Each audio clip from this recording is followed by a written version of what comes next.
Intended for listeners who are blind, have low vision, or another print disability that makes reading, holding a book, or turning a page difficult or impossible. The content is copyrighted by USA Today. For more information, please visit us on the web at nfradioreading.org. The NIRA Frontier Radio Reading Service now presents a reading of articles and features from USA Today for the 18th day of May. Your readers today are Tom Scanlon and David Hayes. As always, we'll start with page 1 of USA Today, and our first article is titled, U.S. Mults Charges Against Castro. At issue, possible ties to 1976 shoot-down of planes. The author is Rick Jervis. For years, the images haunted Jose Basulto.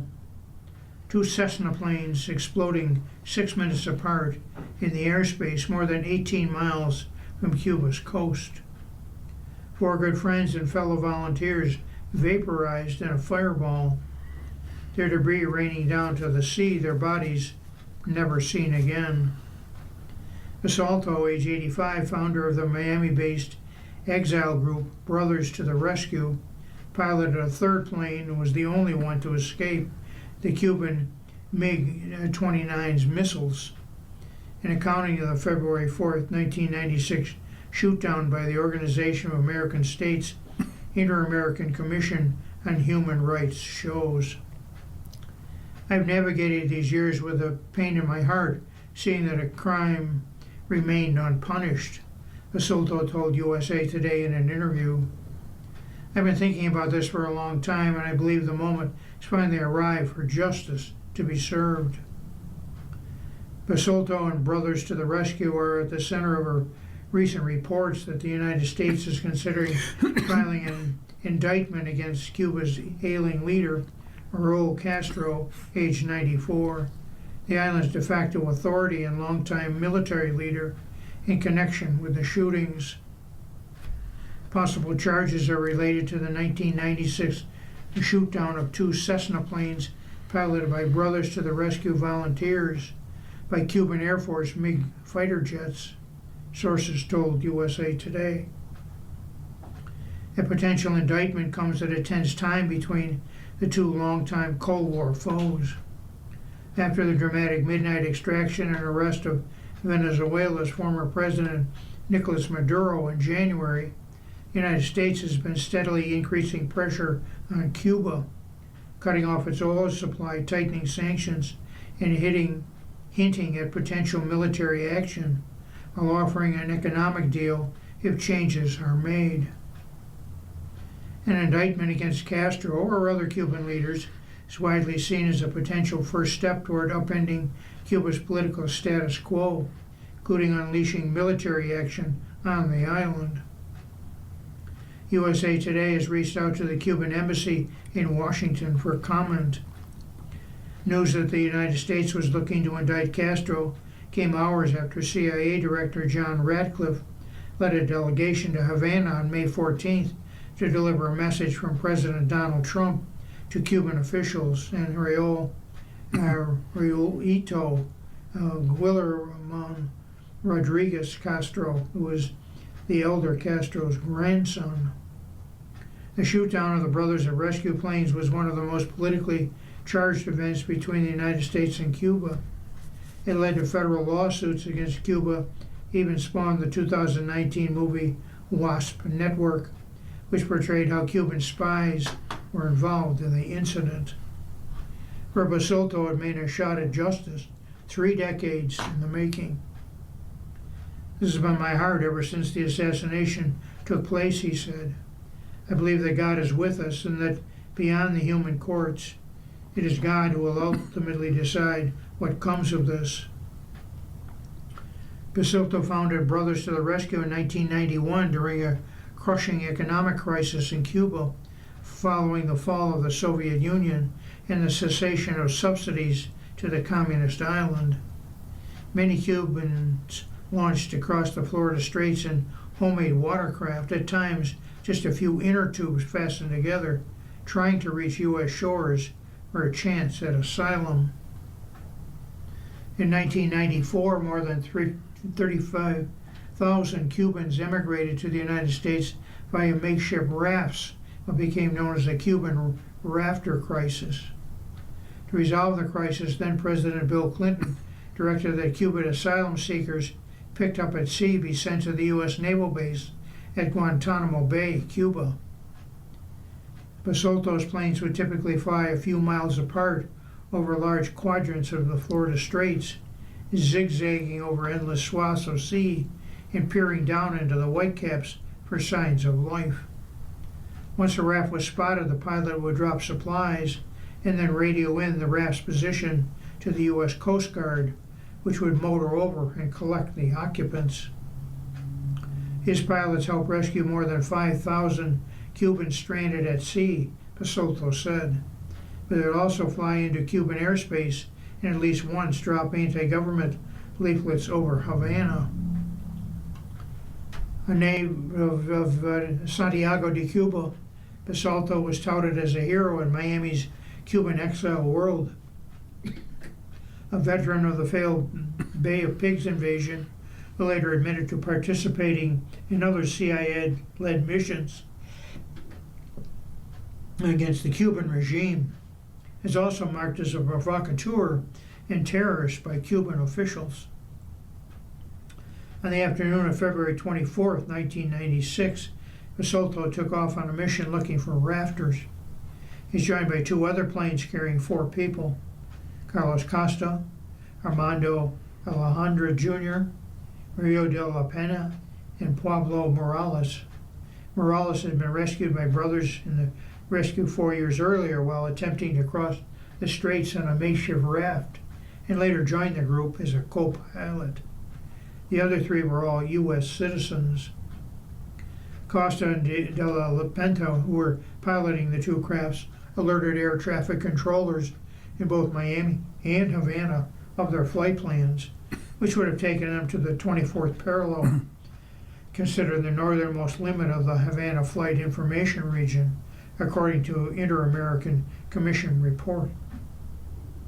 As the 2 aircraft approached the 24th parallel, Cuban Air Force deployed 2 MiGs to intercept them. At 3:21 p.m., the Cuban pilots spotted one of the smaller planes, got authorization to engage, and fired an air-to-air missile, leaving nothing but an oil slick on the sea below, according to the report. 6 minutes later, they fired on the second plane, obliterating it as well. The Cuban pilots were recorded celebrating the shooting, and their words later appeared in reports. "We blew his expletive off," one pilot exclaimed. "He won't give us any more expletive trouble." After the second Cessna was destroyed, one of the pilots could be heard saying, "Homeland or death, you bastards." The other one is also down. Cuban pilots never radioed a warning to the smaller planes as warranted by international law, according to the report. Basolto, flying in the general vicinity with 3 passengers, returned to the group's base at Opa-locka Air Base near Miami. "They're American citizens," Basolto said. "Planes they were flying were destroyed. They're American aircraft, properly licensed, and they're flying there by right, a right they are fully entitled to exercise." The Inter-American Commission report concluded that Cuba is responsible for violating the right to life. Cuban officials defended the attack, claiming the planes violated Cuban airspace and threatened their sovereignty. Following international outcry over the shootings, Clinton tightened sanctions against Cuba, and a year later signed into law the Helms-Burton Act, codifying the strictest U.S. sanctions against the island. At the time, Raul Castro was Cuba's defense minister and head of the Cuban Armed Forces. He was widely viewed as the operational commander of the country's military and intelligence apparatus at the time of the shootdown. 2006, El Nuevo Herald published a report detailing audio recordings it claimed showed Raul Castro admitting to giving the orders to shoot down the Cessnas. "I told them, the MiG pilots, to try to knock them down over Cuban territory, but they, the brothers of the rescue aircraft, would enter Havana and go away, the voice alleged to be Raul Castro said on the recordings. Of course, with one of those missiles air to air, what's come down as a ball of fire will fall on the city. Will knock them down into the sea when they reappear. Later it was revealed that Cuban spies had infiltrated the group and their espionage may have contributed to the shootdown. One of the spies, Juan Pablo Rocu, fled to Cuba the day before the fatal flights, while another one, Gerardo Hernandez Dordello, provided Havana with flight schedules of the planes. Hernandez and 4 other spies were later arrested and became known as the Cuban Five.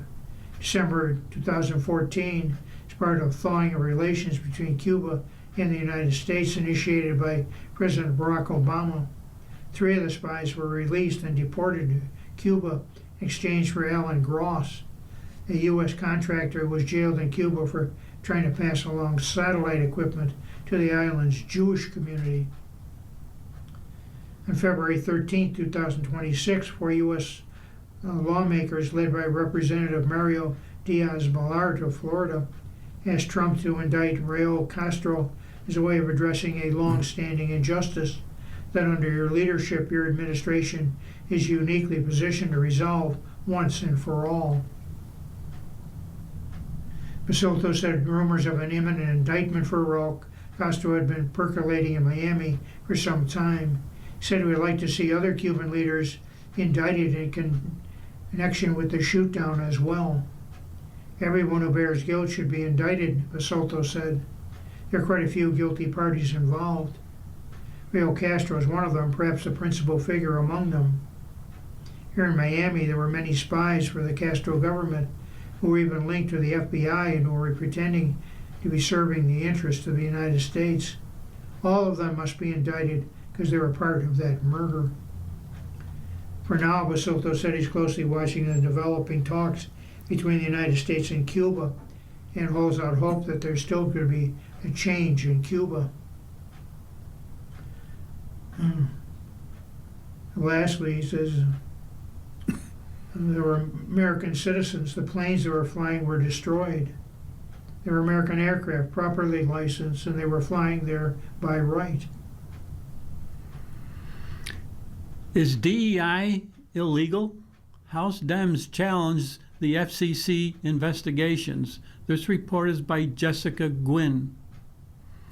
Congressional Democrats are accusing Federal Communications Commission Chair Brendan Carr of leveraging merger reviews and broadcast licensing decisions to push companies to scrap diversity initiatives, raising alarms about political pressure inside a powerful independent regulator.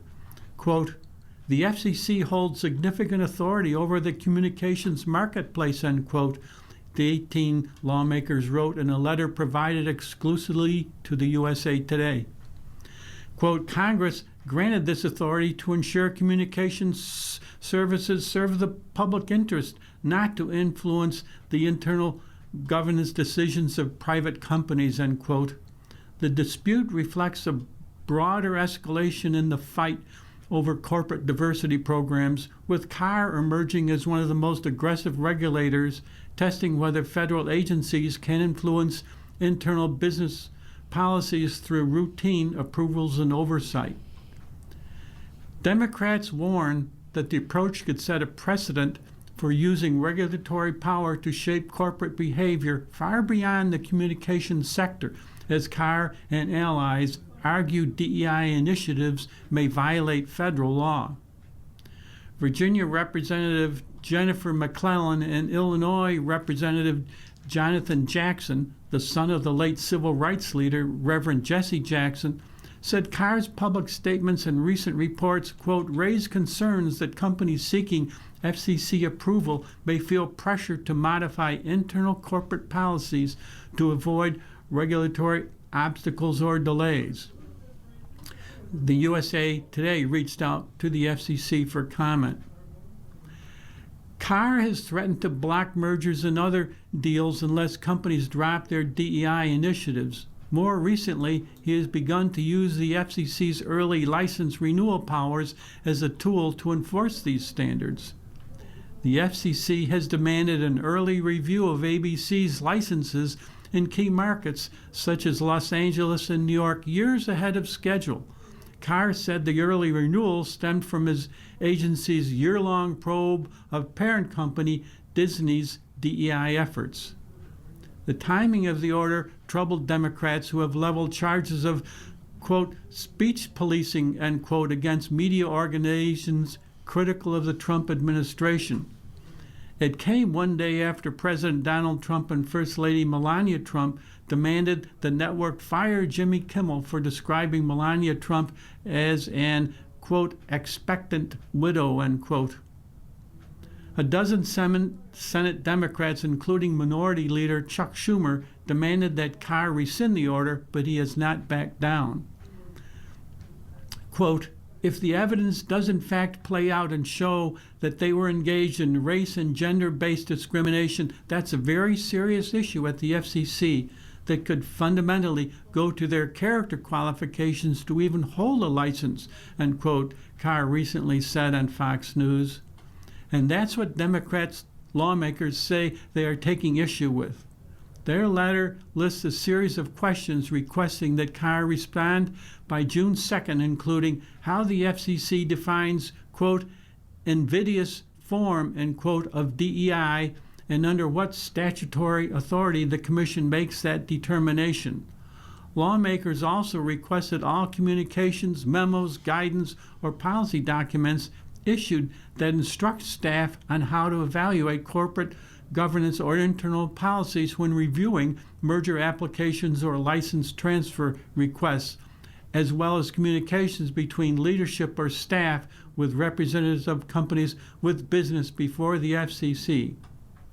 In addition, they want a list of every instance in which the FCC considered internal company policies such as DEI programs when evaluating applications for license renewals or other business before the FCC. A vocal critic inside the FCC. The letter marks the latest Democratic outcry over Carr's stewardship of the FCC and his scrutiny of diversity programs, part of the Trump administration's broader DEI crackdown. T-Mobile and Verizon are among the companies that have rolled back programs while seeking federal approval for multi-billion-dollar deals. Corporations have become more cautious since Trump swept into office on campaign promises to restore fairness in the workplace by bulldozing, quote, woke, end quote, DEI policies he claims harm men and white Americans. Fearing investigations and the loss of government contracts, dozens of the nation's largest companies, from McDonald's to Facebook owner Meta, modified or scrapped diversity programs to stay off the administration's radar. Pressure to align with the president's agenda has only increased in recent months as the administration launches probes and recruits whistleblowers. The FCC's investigations of DEI programs have a vocal critic inside the commission. In a May 11th letter to Disney CEO Josh D'Amaro, FCC Commissioner Ana Gomez called the early renewal request, quote, the most egregious assault on the First Amendment this FCC has taken to date, end quote. The FCC's attempt to usurp control over internal corporate decision-making through its limited authority requires reaching for legal power that the statute, agency rules, and the applicable laws simply do not provide.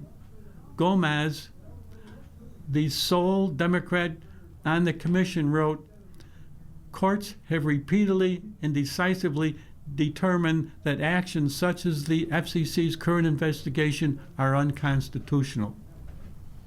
You're listening to a Radio Today's USA Today, the Niagara Frontier Radio Reading Service. The time is 19 minutes after the hour. Our next article is titled USA's 250th Opens with Prayer and a Fight. Anniversary highlights the nation's history, division, The unofficial opening of the American semi-quincentennial on the nation's mall started with a prayer at sunrise. That was followed by a day of hallelujahs and amens and testimonials of Christian music performers and military bands. The Rededicate 250 event was slated to feature a video greeting by President Donald Trump and other speeches in person or taped from Secretary of State Marco Rubio, Pentagon Chief Pete Hegseth, and House Speaker Mike Johnson. Government's most powerful leaders were poised to focus on the centrality of the nation's Christian roots from its founding, an assertion of some dispute and debate, and the need to rededicate the nation to those values. A historic gathering to give thanks for God's providence reflects on our nation's story and rededicate America as one nation under God, the organizers, Freedom 250, declared. This year's celebrations for the 250th anniversary of the Declaration of Independence have underscored the history and resilience of the world's oldest constitutional democracy. They have also spotlighted today's divides over issues as large as the appropriate role of religion in politics, and as a particular of the color of the Lincoln Memorial reflecting pool. The festival, dominated by Christian voices, delighted the thousands of people who attended on a balmy Sunday, pushing strollers and carrying blankets to spread on the grassy expanse. For some other Americans, it failed to reflect the nation's religious diversity, and many historians said it misrepresented the role of Christianity in the Republic's founding. This outrageous event makes a mockery of a core of constitutional tenet of American life, separation of church and state, essentially promoting a particular flavor of white evangelical Protestantism as a state-sponsored religion, said Robert Weissman, co-president of Public Citizen. The left-leaning watchdog group called the festival a, quote, program for the Church of Trump, end quote. The reflecting pool, Sands Water, was a half mile up the mall. Workers who are repairing leaks and painting the basin a color Trump has dubbed American flag blue have drained it for now. That project is the subject of some dispute and debate too. A nonprofit group called Cultural Landscape Foundation has sued the Interior Department to halt the painting, arguing that under federal law, changes to the pool's color, a key character-defining feature of the site, required historic review. Previous gray and achromatic hue created the illusion of greater depth and prompted more profound contemplation, the group said. Meanwhile, costs for the refurbishment have reportedly risen, and the original May 22nd deadline to finish the work no longer seems realistic. Trump has promised it will be finished by the 4th of July, when the mall will host the nation's iconic fireworks display. The all-day festival, called the National Jubilee of Prayer, Praise, and Thanksgiving, was organized by a public-private partnership called Freedom 25 and financed in part by federal funds. The area was fenced and visitors had to go through magnetometers to enter, but the mood in the morning was relaxed and festive. Why did attendees make their way to the event? Well, I was led by the Lord, said Sandy Brown, age 63, of Raceland, Kentucky, drove to Washington with a friend from her church, Tom Huffman, age 78. God has blessed this country, and he still is, Huffman, a retired police chief, said. He picked America for a reason, and he picked Trump for a reason. Trump may appear only on videotape, but he was a heavy presence. Baseball caps for sale near the entrance said, Jesus is my savior, / Trump is my president. A lone protester marched down the middle of the street with a bullhorn shouting, Trump for prison. The blocks-long line of those waiting to file onto the mall tried to drown her out, chanting, Praise God. The event sparked controversy because it featured almost entirely Christian voices. There were threads of Christian nationalism, belief that the United States has been and should be defined by Christianity. Many American scholars dispute that, saying the founders were wary of a state religion and made the separation of church and state part of the First Amendment. They noted that Thomas Jefferson, a primary drafter of the Declaration of Independence, believed in God but did not embrace Christian theology. The 15 speakers listed in the program included 14 Christians and one Orthodox Jew, Rabbi Meir Soloveitchik. 2 of the scheduled speakers were Catholics and 7 were evangelical leaders, including Franklin Graham, son of famous preacher Billy Graham. These days, nearly 2/3 of adults in America identify as Christians, the nonpartisan Pew Research Center found in a 2024 study, while almost 1 in 3 were unaffiliated with any religion. A total of 7% were members of other religions, among them Jews and Muslims. But 1 in 4 Americans, 23%, were white evangelical Protestants. They comprise one of the most loyal parts of Trump's political base. In his 3 presidential campaigns, about 8 in 10 voted for him. For critics who accuse Trump of undermining Democratic guardrails, the quincentennial creates a quandary: how to celebrate the nation if you don't want to embrace the president. A few blocks from Sunday's rally, a Christian group called Faithful America floated a 15-foot tall balloon. It showed a cow wearing a blue suit, red tie, and a shock of blonde hair. Progressive organization, which opposes Christian nationalism, described the balloon as a golden calf with a Trump-like visage. Trump has been undeterred, casting himself at the center of the country's celebration.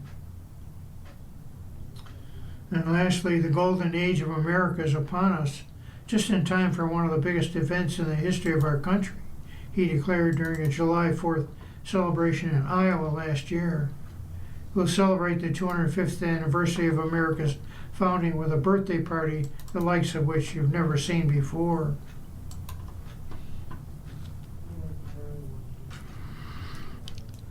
The High Court kills Democrats' Virginia redistricting push. Justices back state ruling striking down the new map. Virginia Democrats' push to gain 4 more seats in Congress died at the Supreme Court on May 15th, leaving the National Party at a disadvantage in an ongoing redistricting war.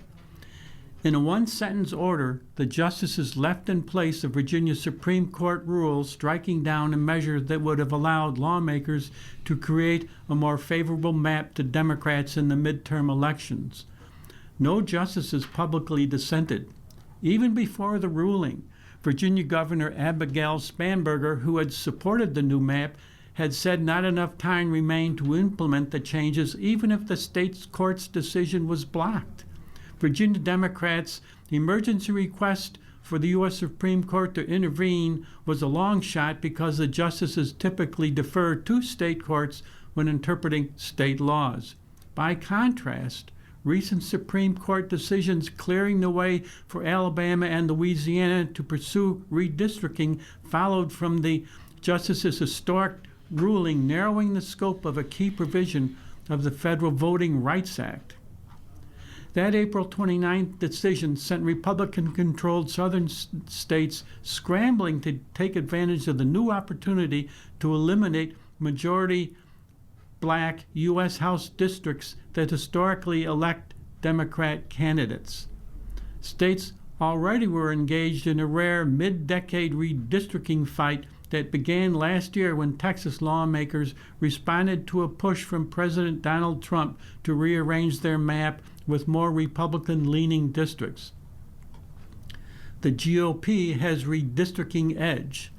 Election analysts, including Kyle Kondik of the University of Virginia's Center for Politics, say Republicans now have the redistricting advantage, but that won't protect the party from losing its slim majority in the House this fall if there's a Democratic wave, according to Kondik.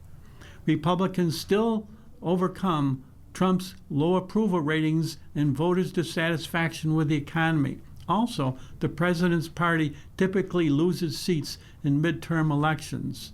Still, the map Virginia Democrats wanted to use would have helped them flip 4 of the state's 5 congressional districts now held by Republicans. Virginia voters approved the change 52% to 48% on April 21st. The referendum backed state lawmakers' temporary suspension of the state constitution's redistricting rules, but the amendments to the Constitution must be approved by lawmakers both before and after a regular election before they can be put before the voters. The Virginia Supreme Court ruled 4-3 that because early voting in the 2025 election had already begun when the Virginia legislature approved the changes for the first time, October 31st, 2025, the rules weren't followed. Virginia Democrats argued that decision can't be squared with the meaning of the term, quote, election, end quote, under federal law. And by also rejecting, quote, the plain text, end quote, of the state's constitution's definition of an election, the state Supreme Court unlawfully usurped the power given state lawmakers by the federal Constitution to regulate elections, so said the Democrats. Quote, by forcing the Commonwealth to conduct its congressional elections using districts different from those adopted by the General Assembly pursuant to a constitutional amendment the people just ratified, the Supreme Court of Virginia has deprived voters, candidates, and the Commonwealth of their right to lawfully engage in congressional districts, end quote, the Virginia Attorney General J. Jones wrote in a filing. The Republicans legislatures who challenged the referendum said Democrats hadn't raised the legitimate issue of federal law for the justices to decide. From the outset, this case has concerned only state law claims and state law defenses, the GOP legislators told the Supreme Court. The time right now is 31 minutes after the hour. They also argued that Jones, the state attorney general, had said that the matter needed to be settled by May 12th. That means the lawmakers said that Virginia is unable to use Democrats' preferred maps even if the Supreme Court had allowed it. You're listening to a reading of today's USA Today and Niagara Frontier Radio Reading Service. We now turn to the money section of USA Today. And our first article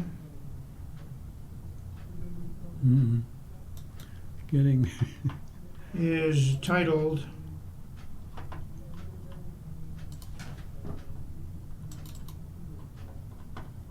as soon as I can find it here. I can start. Okay. Yes. Lawmakers want to break up some pharmacy companies.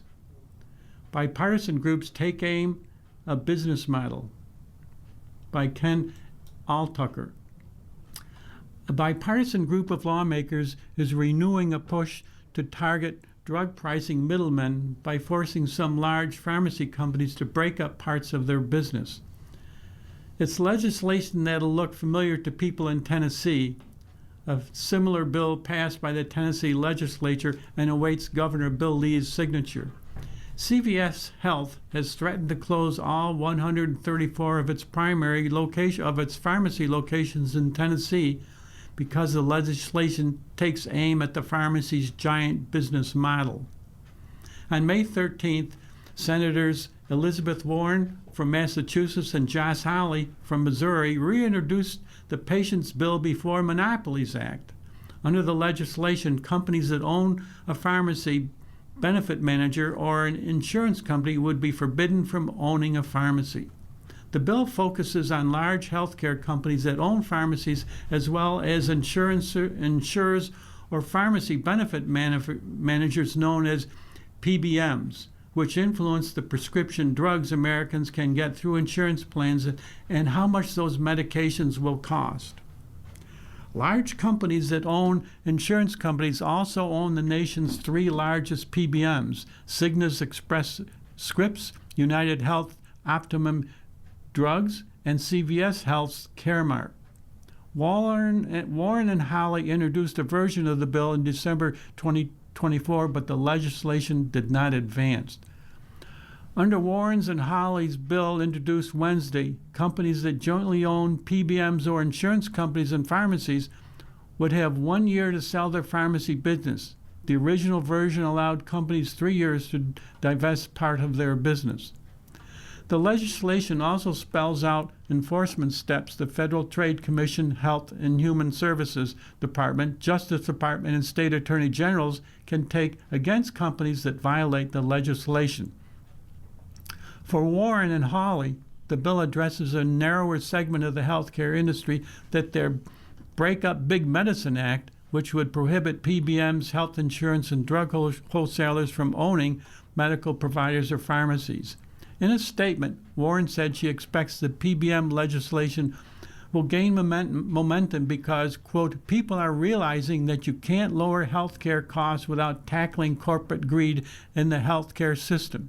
It's time we finally rein in the health care middlemen that are jacking up drug costs and driving small pharmacies out of business, end quote. Hawley said PBMs are, quote, the center of broken system that rewards middlemen while driving up costs for patients and pushing out independent pharmacies, end quote. He added the legislation would improve transparency and make health care more affordable for Americans. Representatives Diana Harshberger, Republican of Tennessee, and Jake Auchincloss, Democrat from Massachusetts, introduced a companion version of the bill in the House of Representatives. Senators John Fetterman, Democrat from Pennsylvania, and Roger Marshall, Republican from Kansas, signed on as co-sponsors of the Senate bill. Representatives Greg Landsman, Democrat of Ohio, Buddy Carter, Republican from Georgia, Jerry Nadler, Democrat from New York, and Troy Niels, Republican from Texas, are co-sponsors of the House version. Backers of the legislation cited nationwide momentum for PBM reforms. In 2025, a coalition of 39 state attorney generals urged Congress to pass legislation to prevent companies from jointly owning pharmacies and PBMs. Also in 2025, Arkansas passed a bill that would prevent companies that own PBMs from operating retail pharmacies. Tennessee Governor Lee on May 11th received legislation passed by the state's House and Senate. He has 10 business days to sign the legislation, veto it, or allow it to become law without a signature. CVS spokesperson Amy Thibault said, while the company would close Tennessee pharmacies if the legislation is enacted, those actions would not be immediate because the legislation will not take effect until July 2028. The company is also prepared to sue in federal court to block the legislation. Thibault said CVS has not seen the Warren-Hawley legislation, but noted the company provided a coordinated platform for 185 million Americans.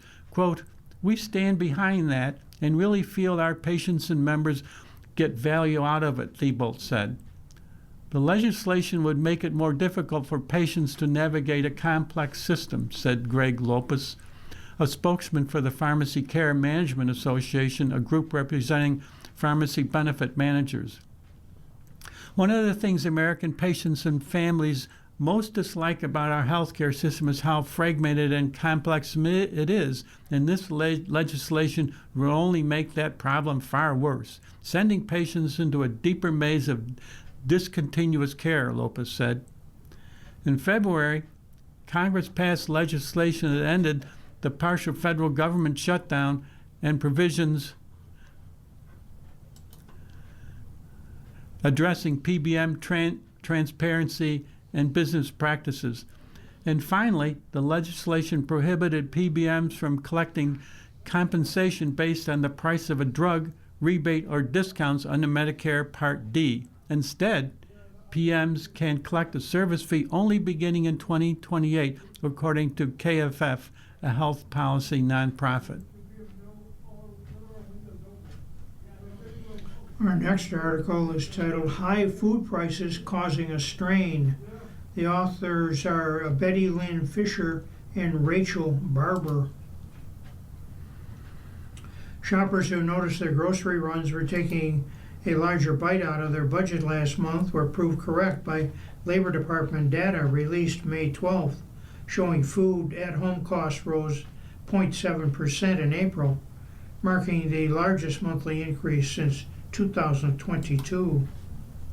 Over the year, grocery costs are up 2.9%, and right now, pressure on food prices is converging from several directions at once, said David Ortega, a food economist and professor at Michigan State University.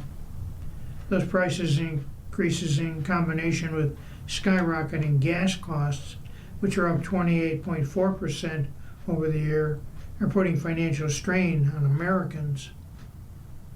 Ed Moore, age 79, of Louisville, Kentucky, said prices have gone up considerably at his local grocery store over the past year. His latest trip cost him $95 for a week's worth of food for one person. Retired and living on a fixed income, he says he doesn't have much cash to cover an emergency, and the rising cost of essentials making it more difficult to save in case one comes. In response, he stopped buying new clothes, with the exception of a pair of Skechers he paid for using credit card rewards. He shops for deals, avoids buying name brand products, and earns points by shopping at Kroger that are redeemable for discounts on gas. With the gas prices so high, I'm not sure how much the discount's going to help there, Moore said, adding he went from filling up his tank twice a month to just once, driving less since the Iran war began. Energy costs from the war are starting to show up in food prices through what's called the cold chain, or the supply chain for perishable foods and goods, Ortega told USA Today. Refrigerated trucking runs on diesel, and diesel is up sharply, he said. Categories that depend most on that cold chain, like fresh produce, dairy, and prepared salads, saw some of the sharpest monthly increases. Prepared salads, for example, jumped about 3% in a single month. Layered on top of that are category-specific issues that are already in place, including record-high beef prices, Ortega said. The cattle herd is at its smallest level in decades, and beef demand has remained unusually strong, partly because of the broader high-protein trend that has reshaped how consumers think about their diets. Additionally, tomato supply has been hit by weather problems in Mexico and Florida, and Mexican imports also carry a tariff. Coffee prices are also reflecting constraints from prior harvests, along with lingering effects from last year's tariffs on coffee imports, he said. The takeaway is that consumers aren't facing one shock, facing several simultaneously, and the energy-related impacts from the Middle East conflict are likely to build over the coming months, Ortega said. Further food cost increase could be impacted by higher fertilizer prices because of the Iran war, but they may not be fully felt till next year, Ortega said. And with price increases now outpacing wage growth, affordability is front and center for many households, which have less buffer to absorb these shocks than they did a few years ago, he said. Even some high-income earners are changing their behavior in response to rising prices. Koji Osakawa, age 65, of Norwalk, Connecticut, said although he takes home about $10,000 each month, he's pulled back his spending and is shifting his investments toward dividend-generated stocks to increase his cash flow as he supports his wife and son, who was recently laid off. The price of commodities such as groceries and gas are something that I cannot control, Hosokawa said. Those are a given. Therefore, the thing I can't control is my income. The April spike in food at home costs was driven by a 1.8% increase in the cost of fruits and vegetables, as well as a 1.3% rise in the department's meat, poultry, fish, and eggs index, as beef prices rose 2.7% over the month.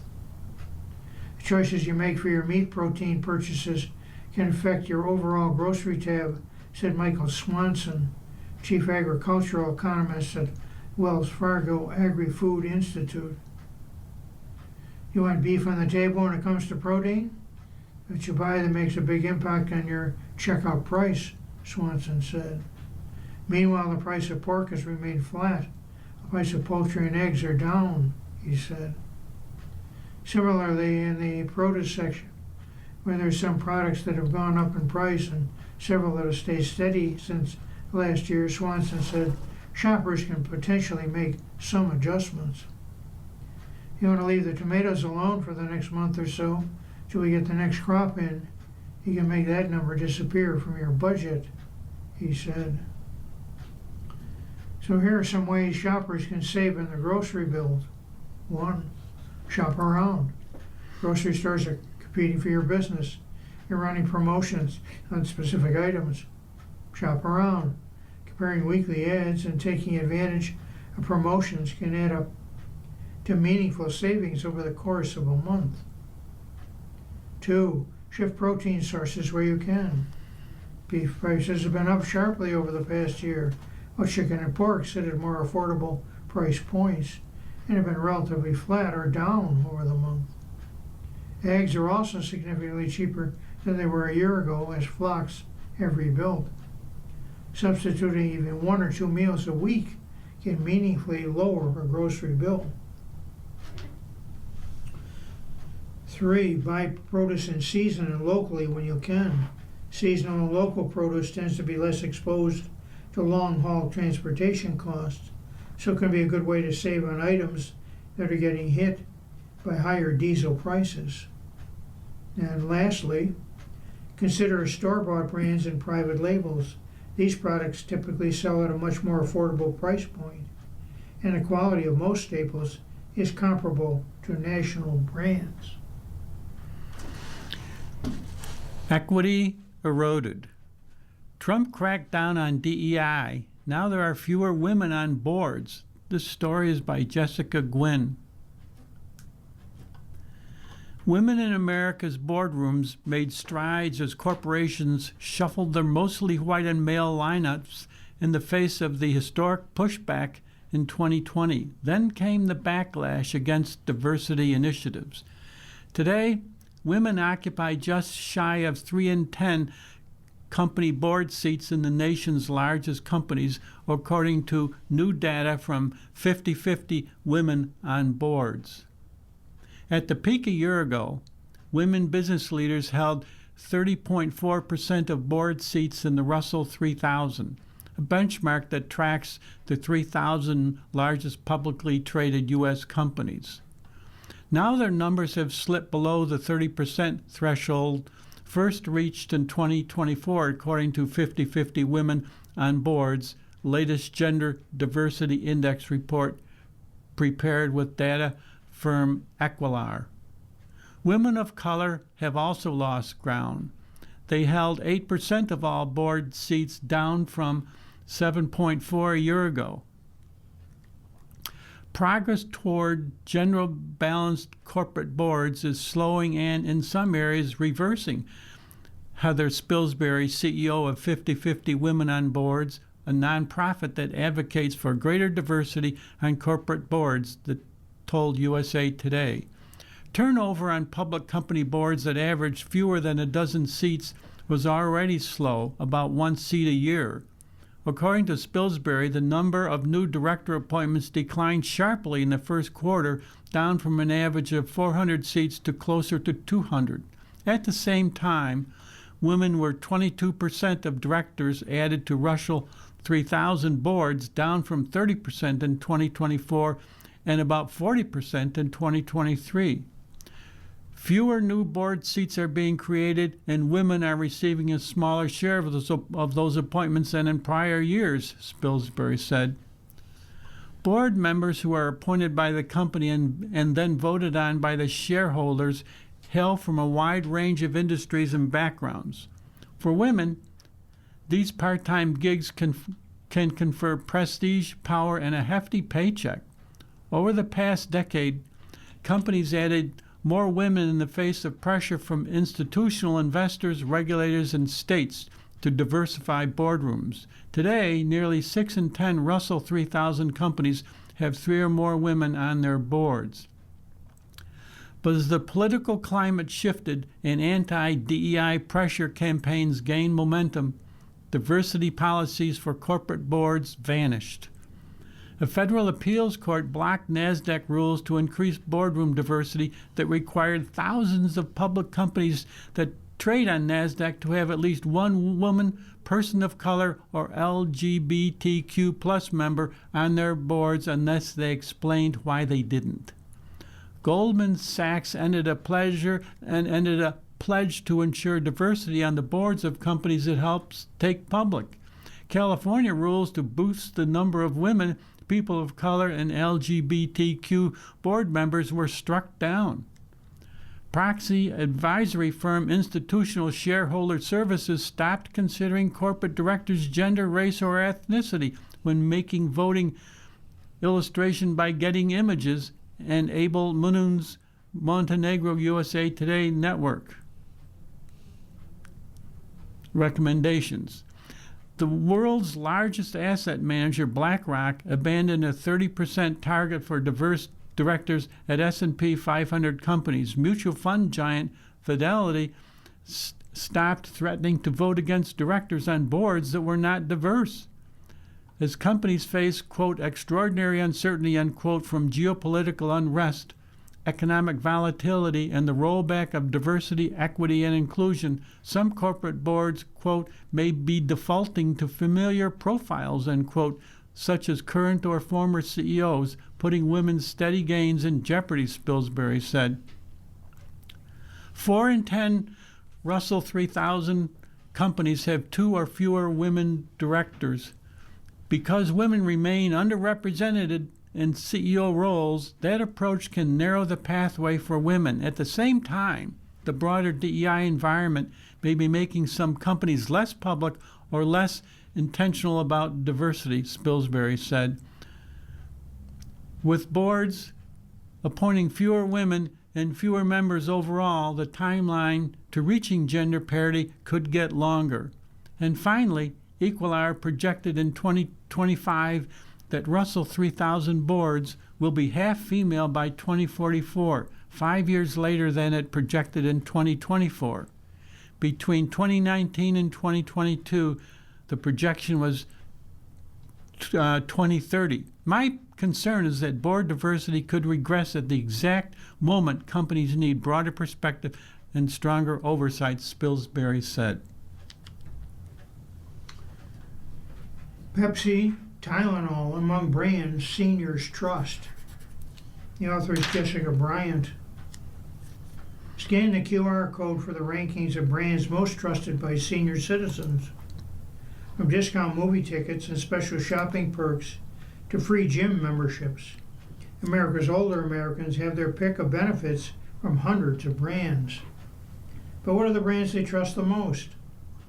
To answer this question, USA Today has partnered with Plant A Insights Group to create a first ever ranking of USA Today's brands most trusted by senior citizens 2026.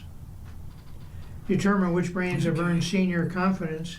Plant A considered more than 20,000 of them. It then surveyed more than 6,000 individuals aged 60 and older between September 2025 and October of the same year. Beverage brand Pepsi, medicine brand Tylenol, and pharmacy brand CVS all rose to the top, each earning 5-star ratings on this year's inaugural list. All 350 ranked brands are familiar to or trusted by seniors.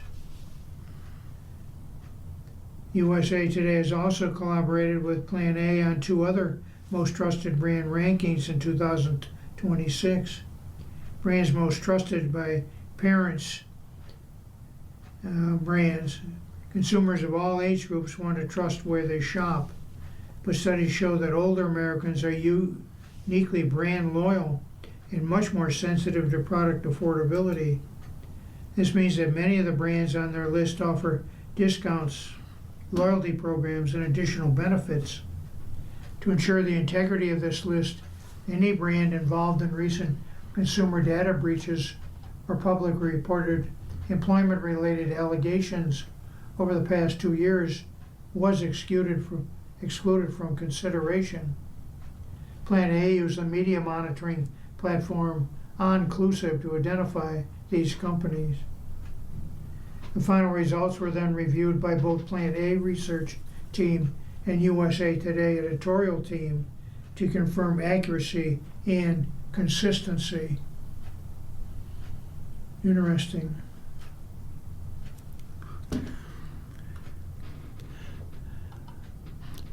The FDA said, throw away recalled eczema cream. Staphylococcus aureus was found in the treatment. The story is by Saman Shafiq. An ointment cream used to treat eczema and other skin conditions was recalled as it was found to be contaminated with Staphylococcus aureus, the Food and Drug Administration announced May 12th. Wisconsin-based company Pharmacal issued a recall for multi-symptom treatment and cream and skin protectant eczema cream sold under the brand name MG217 for being potentially life-threatening for users. Use of the product could result in a range of infections from localized to severe or life-threatening adverse events.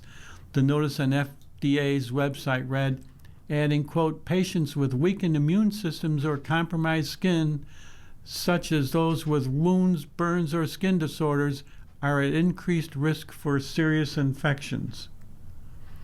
Wisconsin-based company Pharmacal issued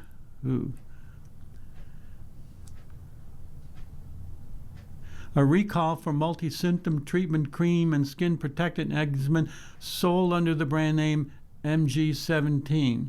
However, Pharmacal has not received any reports of adverse events related to this recall so far, according to the notice. What eczema cream is recalled?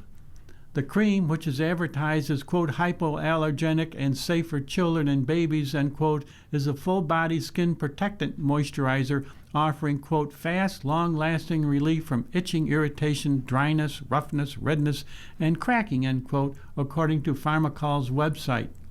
It was sold in 6-ounce tubes with product code 5106 UPC 012277051067 and lot number 1024088 with an expiration date of November 2022. It was sold nationwide to wholesale, retail, and online market, including Amazon. You're listening to a reading of articles from USA Today for the 18th day of May on the Niagara Frontier Radio Reading Service. We'll return for more readings after this short break. Your readers today are Tom Scanlon and David Hayes.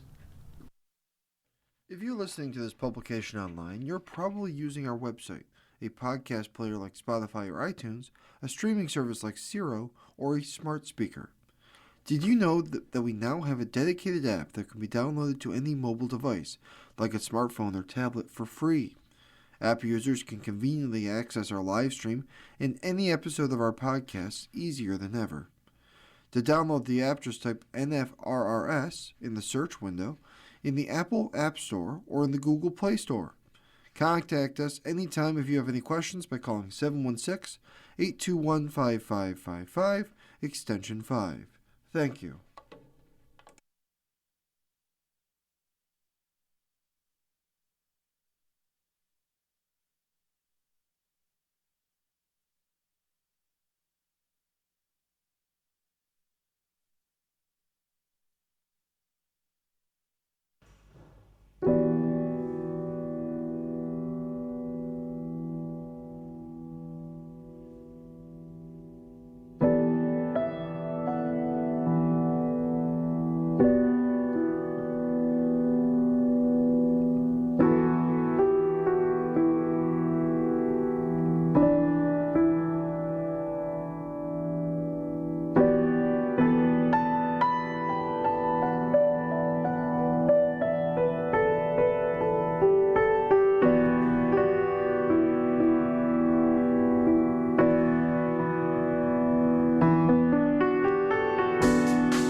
We'll continue now with our reading of articles from today's edition of the USA Today. We will start in the sports section. Your readers today are David Hayes and Tom Scanlon. Spurs are young but court savvy. Lorenzo Reyes authored this article. Perhaps it's the presence of veterans like Daron Fox and Harrison Barnes. Perhaps it's just the organizational culture cultivated by longtime coach Greg Popovich. Either way, the San Antonio Spurs play well beyond their age, which makes them dangerous, not only for years to come, but in these NBA playoffs. For most of their key rotation players, this postseason is constantly bringing about new firsts. Victor Wembanyama, Stefan Castle, Dylan Harper, Devin Vassell, Julian Campagna, Keldon Johnson, and Carter Bryant, 4 of whom are starters, are playing in their first playoffs. This was their first conference semifinal appearance. The last round was their first round series, and so on. Yet the Spurs were the team that played with more poise. They stayed out of foul trouble and didn't complain to officials. They embraced grit and hustle plays. Their effort and intensity didn't dip. Most important, they didn't let the magnitude of the moment get in their head. In Game 6, the number 2 seed Spurs thumped the number 6 Minnesota Timberwolves 139-109 in an absolutely dominant performance, one noteworthy for the way this young team is playing. Second-year guard Castle erupted for 32 points and 11 of 16 shooting, including a blazing 5 of 7 from three-point range. Castle added 11 rebounds and 6 assists. The Spurs exploded in the second part of the game 6 clincher, outscoring Minnesota 20-0 to start the period and forcing the Timberwolves to miss their first 12 attempts. The bigger reason the Timberwolves went cold is because they didn't do a good job of coaxing Wembanyama out of the paint, leading to Minnesota being hesitant in there. The Timberwolves would respond with a 27-11 run, but by the time they started going at Wembanyama, forcing him to contest their penetration, it was already too late. And finally, San Antonio played loose and confident. The Spurs have an identity, one built on defense, speed, and attacking the paint, that's built for the postseason, and they can win in different ways. Although they'll have to get through the reigning champion Thunder, they did go 4-1 against Oklahoma City in the regular season. The rest of the West should be concerned because this team is built to be very good for a very long time. Here's another NBA article. Holmgren is OKC's MVP in playoffs. Dateline Oklahoma City. Shai Gilgeous-Alexander was set to be named the NBA's MVP for the second year in a row on May 17th. Deservedly so. It's even better this season than last. The voting won't be particularly close. But here's what's made the Thunder such a load. Through 2 playoff rounds, Gilgeous-Alexander hasn't even been the MVP on his own team. Chet Holmgren has. As the Thunder and Spurs embark on an epic Western Conference Final Series starting today, the play of the respective 7-foot-somethingers will be critical. Holmgren isn't the key for the Stone Thunder the way Victor Wembanyama is for the Spurs, and the Slendermen might not even guard each other. But if the Thunder gets round 1 and 2 version of Holmgren against the Spurs, it's hard to imagine anybody, alien or otherwise, beating OKC 4 times over the course of 7 games. Because this is a version of Holmgren we haven't seen, not in the playoffs at least.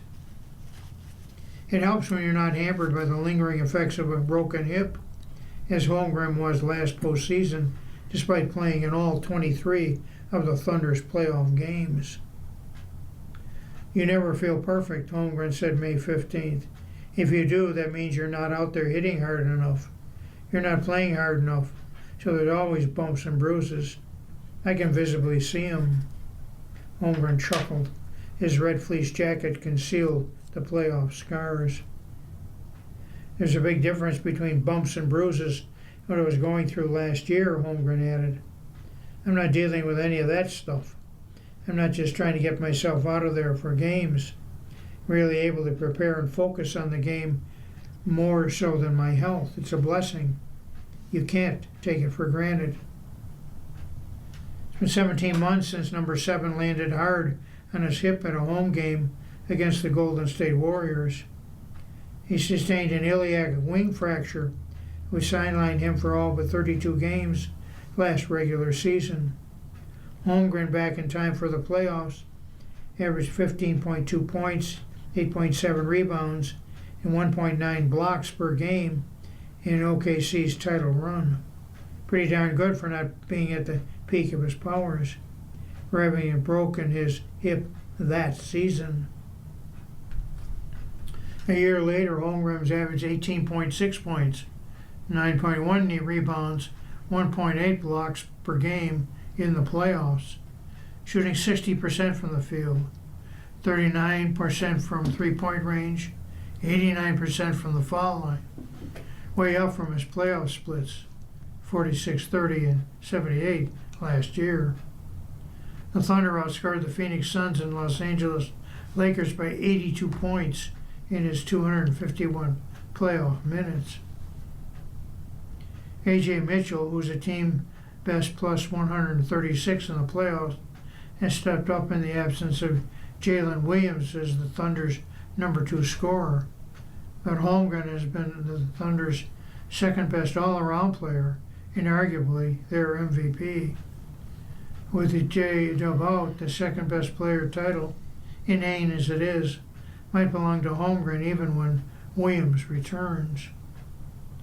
The myriad ways in which Holmgren is better than he was 12 months ago is lengthy. Just seems like he's around the basket more, Thunder coach Mark and Daigneault said. He's finding more cracks. We're finding him more. His decisiveness on the perimeter over time is smooth.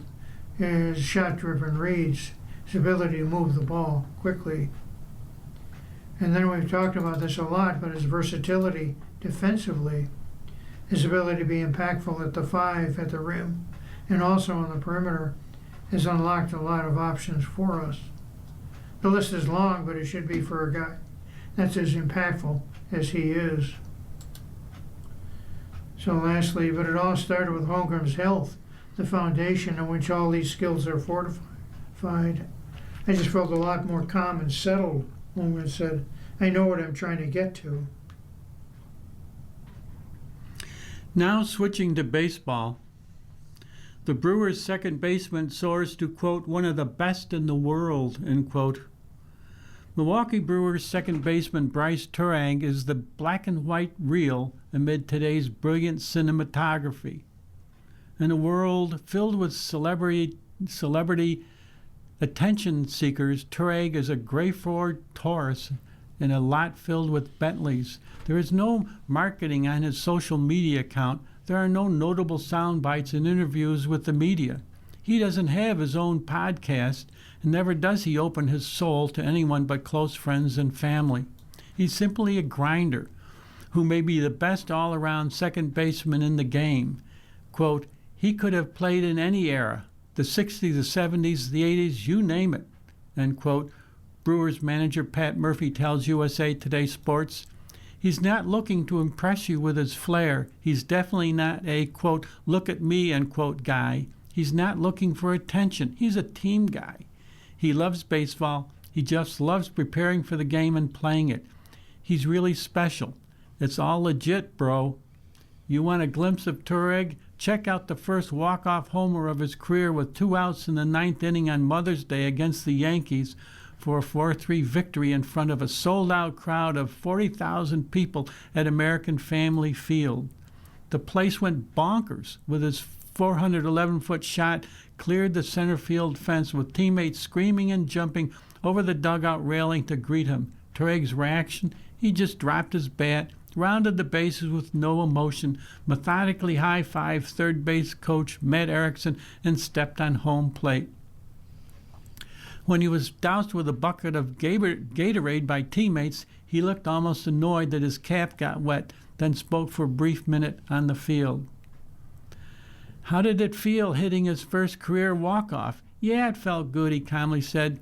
Got the pitch I wanted and drove it. So it always feels good, and feel even better when the team wins. Not exactly riveting, but that's Turag, who gets more giddy finding a local gas station that just dropped its price of unleaded fuel. Nothing shakes this guy. When MLB Network unveiled its ranking of the game's best second baseman this spring, Turag was ranked 10th. It was laughable, bordering on absurd. You're talking about a guy who won the Platinum Glove Award as the best defensive player in the National League in 2024.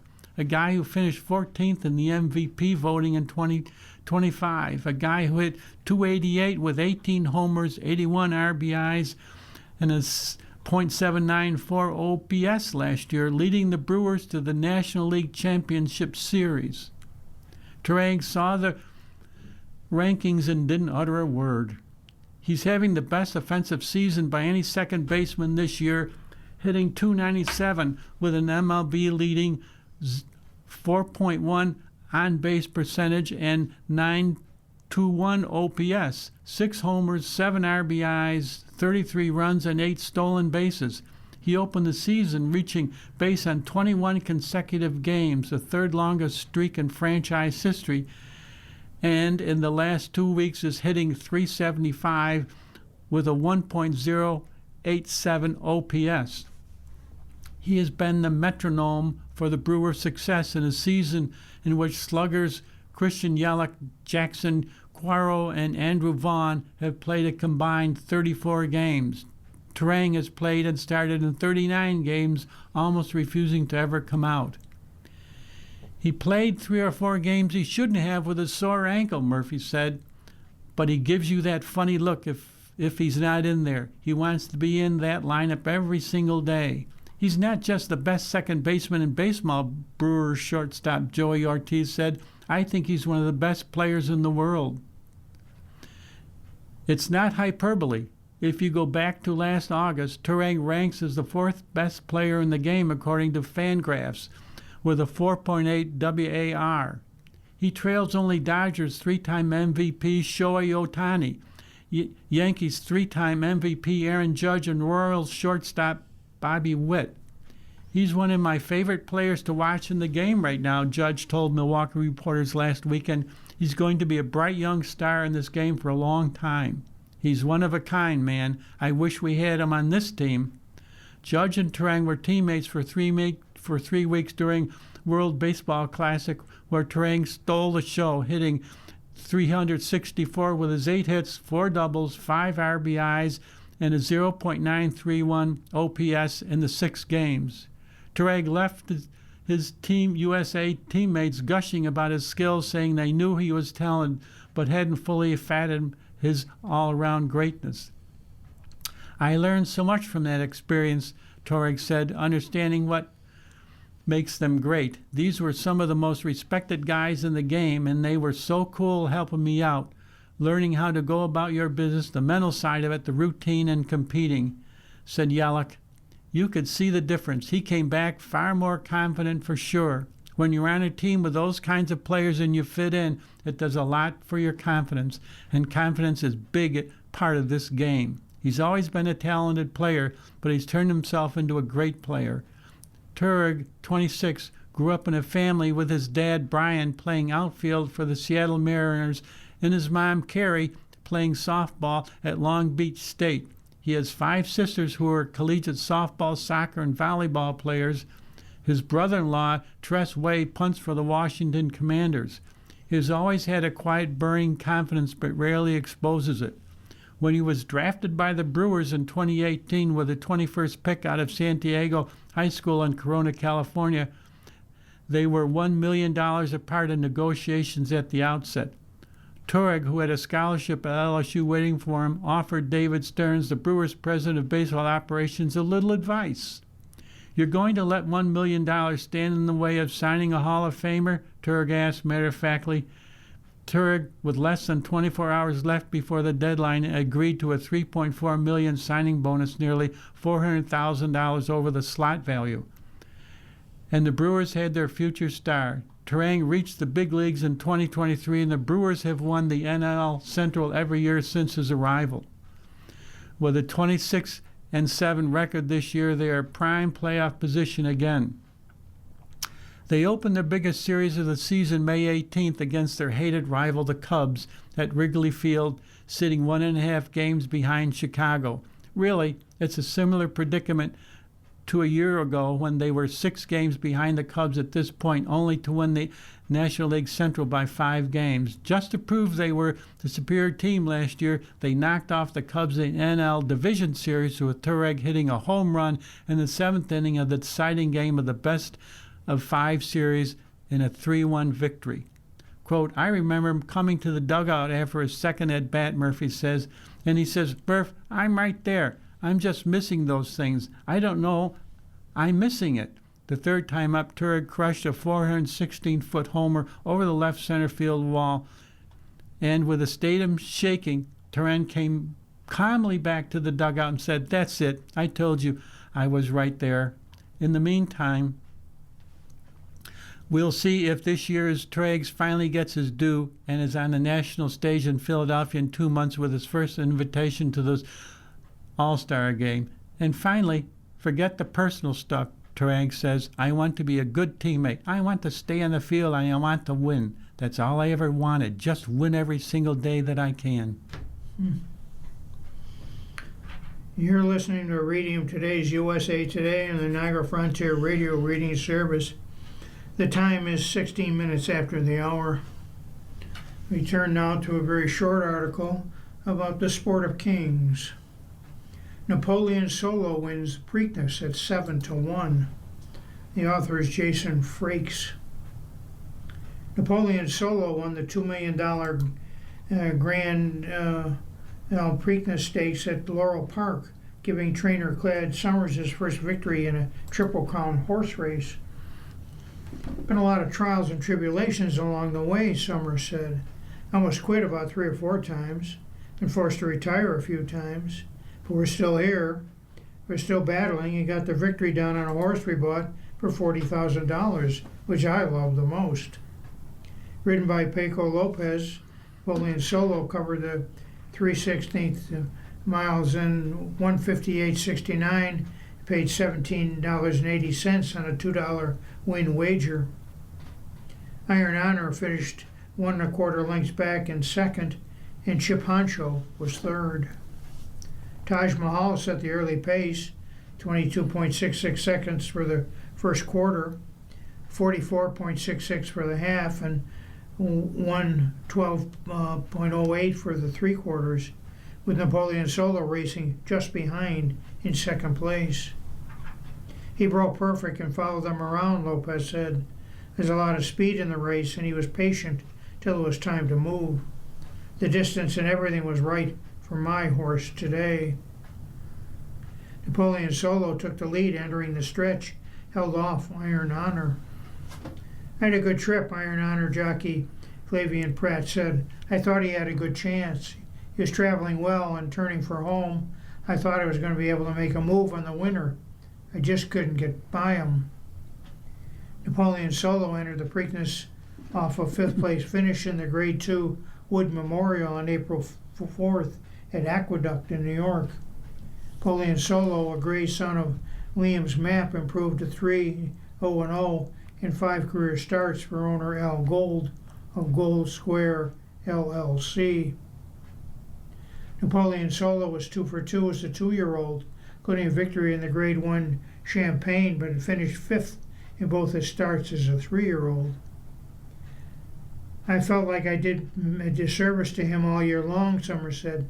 You know, 5th place. Everybody said he wasn't good and he wasn't in the Champagne. This was a win here.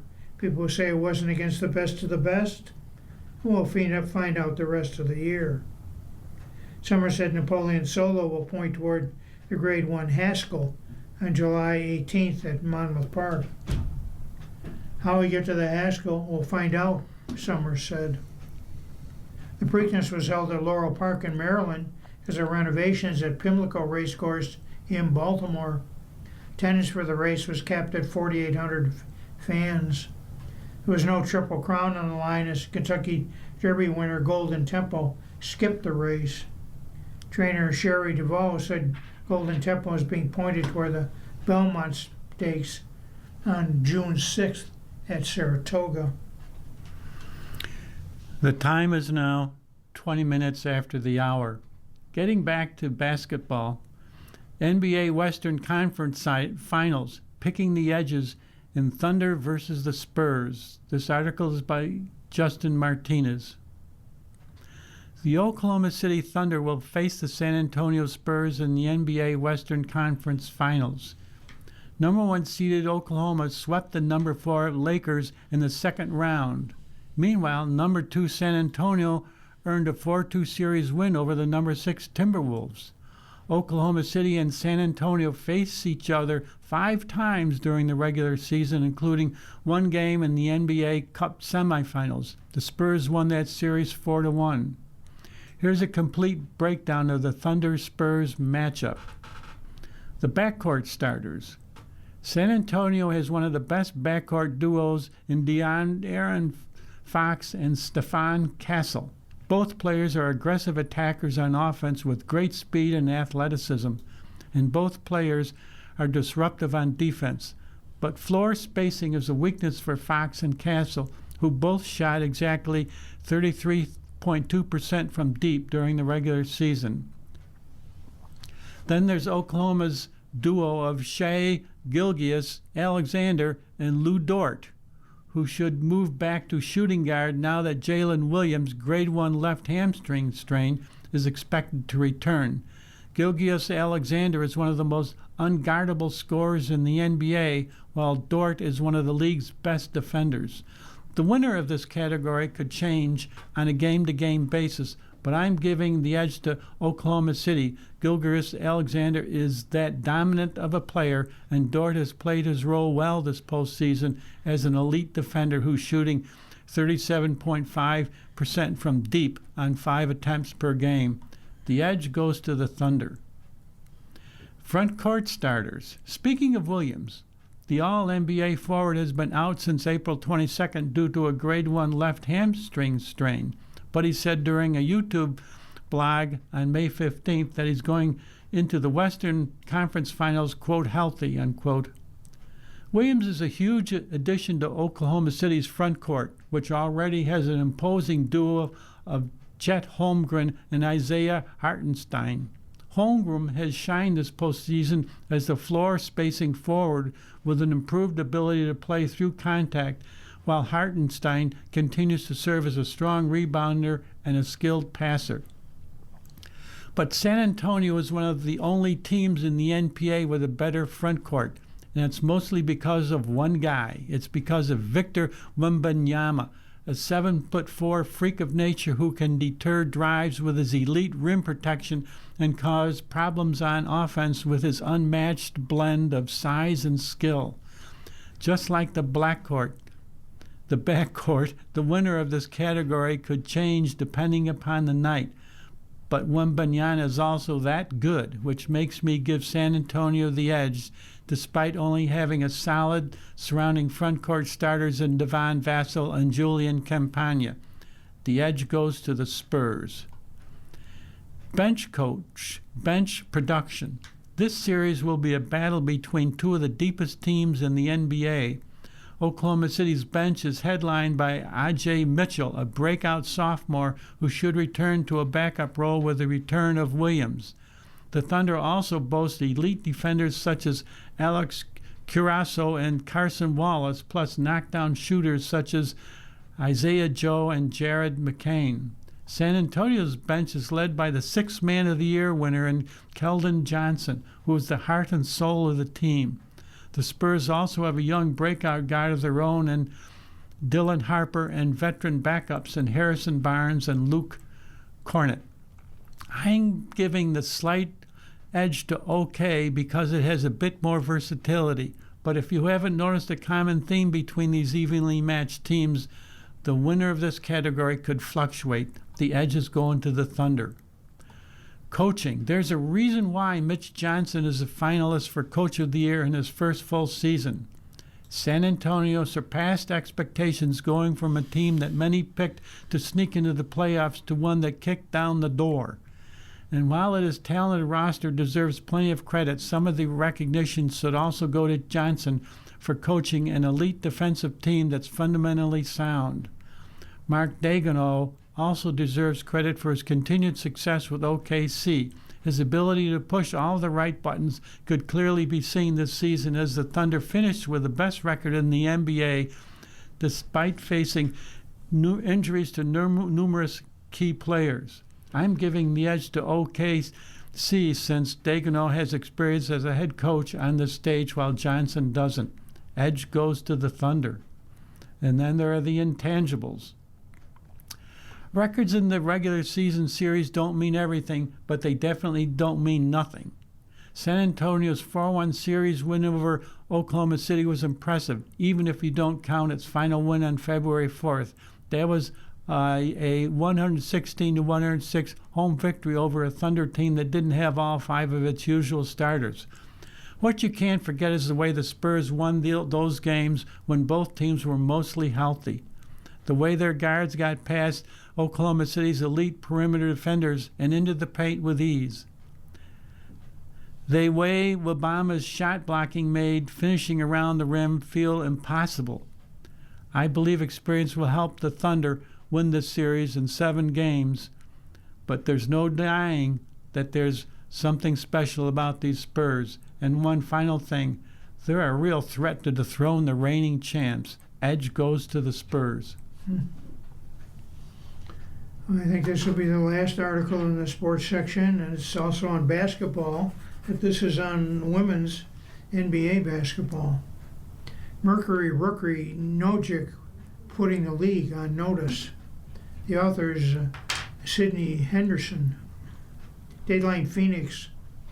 Nate Tibbetts can't recall watching a player smile while shooting the ball until Serbian basketball player Jovana Nojic was signed to the Phoenix Mercury after being scouted overseas.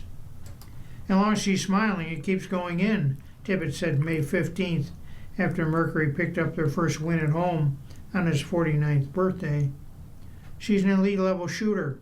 She has fun while she's doing it.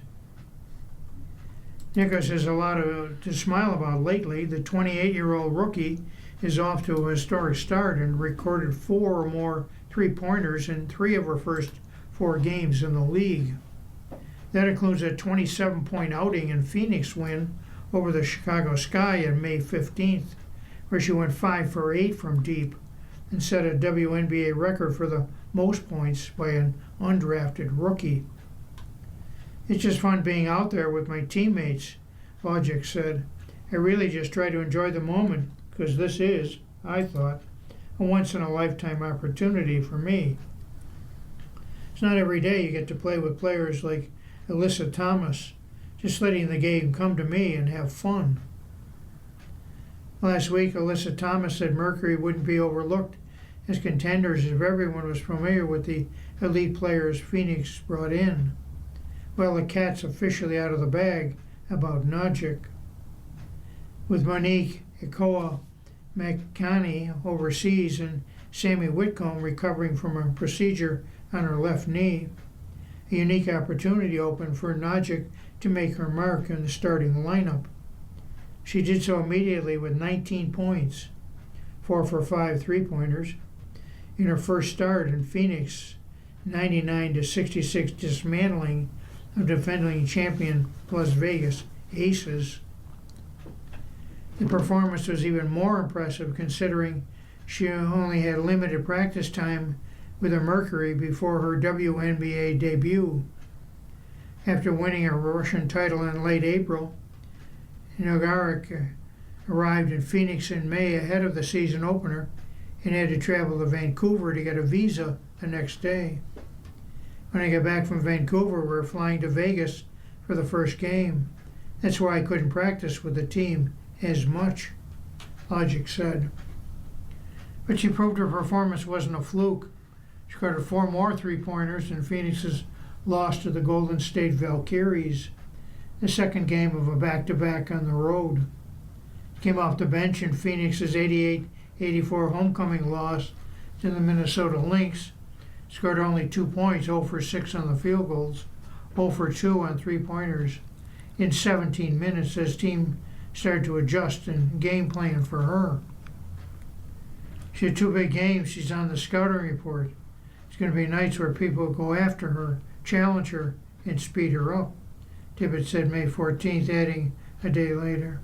That's the fun part of coming into the best league in the world, so that people start to recognize your strengths and how can we slow you down.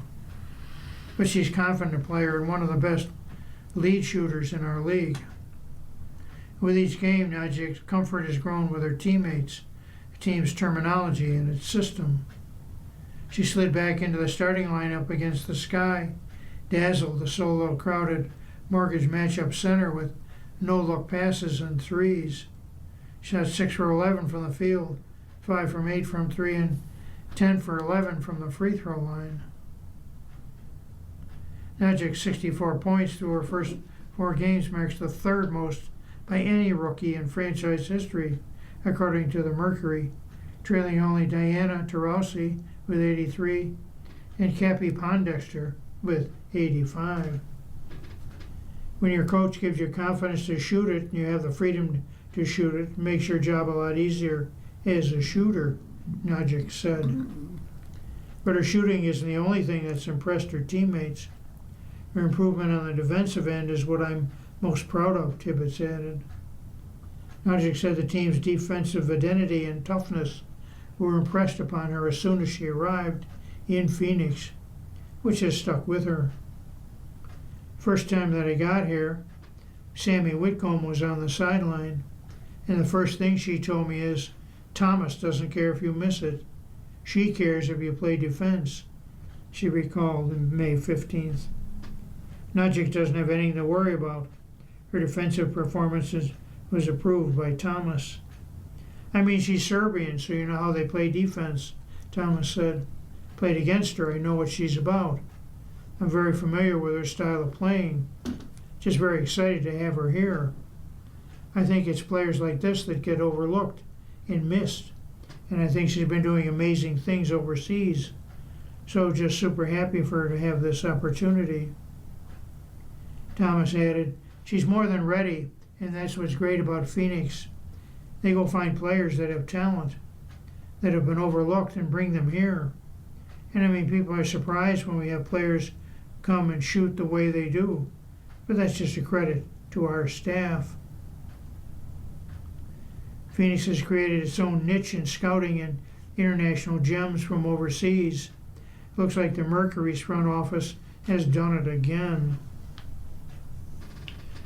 You're listening to a reading of today's USA Today on the Niagara Frontier Radio Reading Service. And the time is 33 minutes after the hour. So we turn to the life section of USA Today. We will start with a comment on streaming. Quote, Punisher, and quote, goes deep and dark, and quote, last kill.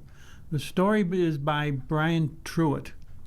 First, a warning. This story contains light spoilers from Marvel's Disney Plus special. Joe Bernthal's latest round as the Punisher couldn't have been more personal. For a decade now, Bernthal has deeply explored the anti-heroic character of Frank Castle, who started a one-man war on crime after the murder of his family in a gang shootout from Netflix original, quote, Daredevil, unquote, series to his own show. In, quote, Punisher, Last Kill, end quote, Frank wrestles with the psychological toll of his brutal actions and sees his murdered daughter Lisa again, played by Bernthal's own 11-year-old child, Adeline. The actor hadn't seen his family for a while during pre-production and filming until a tough scene set at Lisa's gravesite where dad and daughter reunited. It was in a pretty dark, emotional place. I'll be honest, Bernthal tells USA Today. Quote, I popped my head up at the grave and she's standing right in front of me. We designed that to have as much emotional impact as it could. It was such a joy to share it with her, end quote. Co-written and directed by Ronaldo Marcus Green, quote, King Richard, end quote. One Last Kill puts the Punisher through the ringer, emotionally and physically, like never before.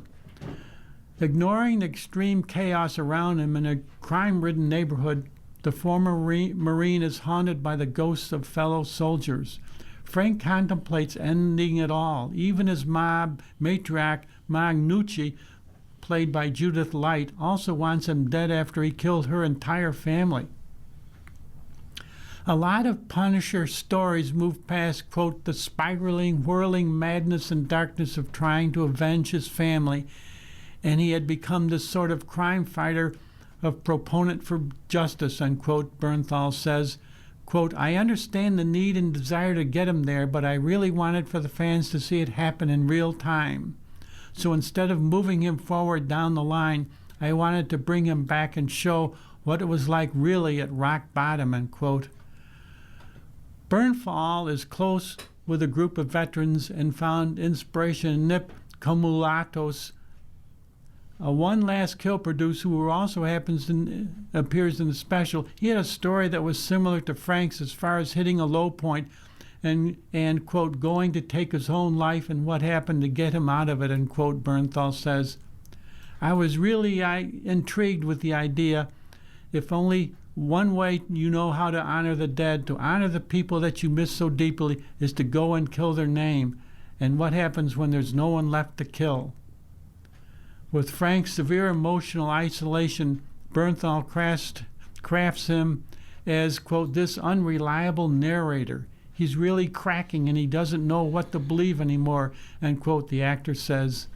Quote, the result is a very fragile version of Frank where he can't even trust himself until he's caught on fire and all of a sudden he hears a scream from next door. That reminds him of his daughter's scream and boom, he's in action, end quote. Green also was affected by hearing from ex-soldiers who experienced what Frank is going through. It's heartbreaking when you see these big, strong men who get choked up or who hold on to the Punisher in that way. It's beautiful. Frank ultimately has a crossroads moment in One Last Kill. Instead of going after Ma and continuing to be that version of the Punisher, he instead runs to help a young girl save her father from violent goons. We knew in our heart which decision he was going to make. Having the audience decide is the most important thing, Green says. He makes the human choice, which is in part who Frank is, and getting back to the core of his psychological state. Bernthal, who is starring on Broadway in, quote, Dog Day Afternoon, unquote, and features in The Odyssey, which will show up in theaters July 17th, would love to come back and do more Punisher specials, but fans won't have to wait too long to see his skill bedecked armor again. Frank's next Marvel Cinematic Universe appearance is opposite Tom Holland's web-swinging hero in Spider-Man Brand New Day, out on July 31st. Tonally, it's going to be much different, obviously, but it was important to me that the same character could walk off one screen and walk onto the other, and hopefully we were able to achieve that, Bernthal says. For Bernthal, the Punisher is a character who is a symbol to put your wounds to use, put your pain to use, he says. The ultimate goal with the Punisher is to get Frank to, quote, a place where he can be the kind of person you want to show up when there's something bad going on, end quote, the actor says. And finally, some of these folks that are capable of the deepest of stakes and people who have suffered the biggest of wounds are also capable of doing the most good.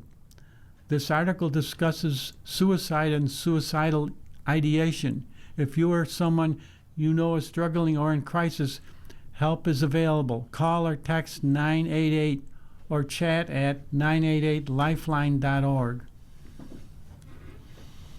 This next article is a streaming review. Netflix Films outlines impact of fatal crash. The author is Aaron Jensen. There's a spoiler alert. This story contains details from Netflix documentary The Crash, including the outcome of Mackenzie Shrilla's trial. Gareth Johnson, director of Netflix's new true crime documentary, The Crash, was drawn to the story's fatal car wreck as soon as he heard about it. At 18, Johnson was a passenger in a deadly car crash that took place in 1992, shortly after graduating high school. Of his injuries, his 3 shattered vertebrae required the longest recovery time. In the hospital, I could see the ripple effects of the crash that I was involved in on my family and friends and people around me, he tells USA Today. I always felt like I kind of had the easier ride because it was so traumatic for those around me. When he heard about Mackenzie Shrilla's collision, highlighted in the documentary, which is now streaming on Netflix, he was interested in understanding the flip side of my experience. Around 5:30 a.m. on July 31st, 2022, 17-year-old Shrilla rammed her Toyota Camry at approximately 100 miles an hour into a brick building on Strongsville, Ohio. The impact killed her boyfriend, Dominic Russo, age 20, seated in the passenger seat, and their friend David Flanagan, age 19, riding in the back seat. Shrilla's defense team said postural orthostatic tachycardia syndrome, or POTS, which can cause fainting, caused the teen to pass out at the wheel. In the film, Shrilla claimed she had no memory of the event. Yet law enforcement believes Shrilla acted intentionally and charged her with multiple counts of murder. Though she pleaded not guilty during the 2023 bench trial, a judge found Shrilla guilty of all charges. She was sentenced to 15 years to life in prison. Here's what's to know. Shrilla and Russo had a turbulent relationship conveyed by filmmakers through volatile messages and videos. "I'd watch your back from now on," she once messaged him, "in your house, in your car, and your life." Assistant Prosecutor Tim Troop said 2 weeks before the crash, Russo phoned his mother, Christine Russo, asking for help as Shrilla drove erratically and dangerously. Family friend who intervened said he heard Shrilla threaten to crash the vehicle. Shrilla's mom, Natalie Shrilla, later disputed this recollection of the events by presenting text messages to filmmakers in which Shrilla asked Christine to pick up her son after he allegedly tried to grab the wheel while she was driving. According to Troop, first responders found marijuana in Shrilla's purse and psilocybin mushrooms on her person. Toxicology report later found THC in Shrilla's system, but no psilocybin or alcohol. Troop doesn't believe impairment caused the crash. Another notable discovery was made by Ryan Fox, a sergeant with the Ohio State Highway Patrol, who says the recording system in Shrilla's car logged approximately 5 seconds of pre-crash data. During that time, the gas pedal was pushed to the floor and no one attempted to brake. The data show that around 3 seconds before the impact, there was some steering input, Fox said, right movement, left movement, and then a hard right movement. It shifted from drive into neutral, back into drive again. Troop believes these were attempts by Russo and Flanagan to stay alive. Police arrested Shrilla on November 4th, 2022, and charged her with numerous crimes, including multiple counts of murder. Shrilla then opted for a bench trial, which means the case was presented to a judge without a jury. Shrilla was tried as an adult during the proceedings that began on August 7, 2023. A week later, on August 14, 2023, Judge Nancy Margaret Russo convicted Shrilla of all charges, including the murders of Russo and Flanagan. Shrilla morphs from a responsible driver to literal hell on wheels. She makes her way down the street, Russo said, using video footage from the crash to inform her verdict. She had a mission and she executed it with precision. The mission was death. Shrilla did not testify during the bench trial but chose to read a statement at her sentencing August 21st, 2023. Through her tears, she apologized to Russo and Flanagan's families while maintaining her innocence. I hope one day you can say I would never let this happen or do it on purpose, she said. Judge Russo ultimately sentenced Shrilla to 15 years to life for Flanagan and 15 years to life for Russo to be served concurrently. Shrilla is imprisoned at the Ohio Reformatory for Women, about 130 miles from Strongsville. In March, Ohio's Court of Appeals denied Shrilla's petition as her team filed one day past the 365-day jurisdiction deadline. She is eligible for parole in 2037. It took a while for Johnson and producer Angard Scott to get an interview with Shrilla in prison, especially since she hadn't been interviewed by police before or after her arrest. During their hour-long interview, the filmmakers set out to ask the hard questions, pressing Shrilla on her lack of memory of the crash and the belief that Potts could be to blame. It has obviously been months and months of work, so we're all in, Scott tells USA Today. There was a nervous energy in the room. She felt like her voice had never been heard, and she'd never been able to put her side across. And he got the sense that she wanted to really use this opportunity to do so. Toward the end of the interview in the film, Shrilla is asked if there's anything else she'd like to add. Turns to her attorney for guidance. I don't want to force anything and just say too much or sound crazy, Shrilla says. Just want to make sure that I'm big on the no intent. There was no intent whatsoever there. I have excessive amounts of remorse for Dominic, Davian, and both of their families. So it's not intentional. I will do everything I can to prove that to the world and the families. It's a moment that may make viewers question the integrity of her remarks. Johnson finds Shrilla's curiosity about how she's coming across understandable given her appeal.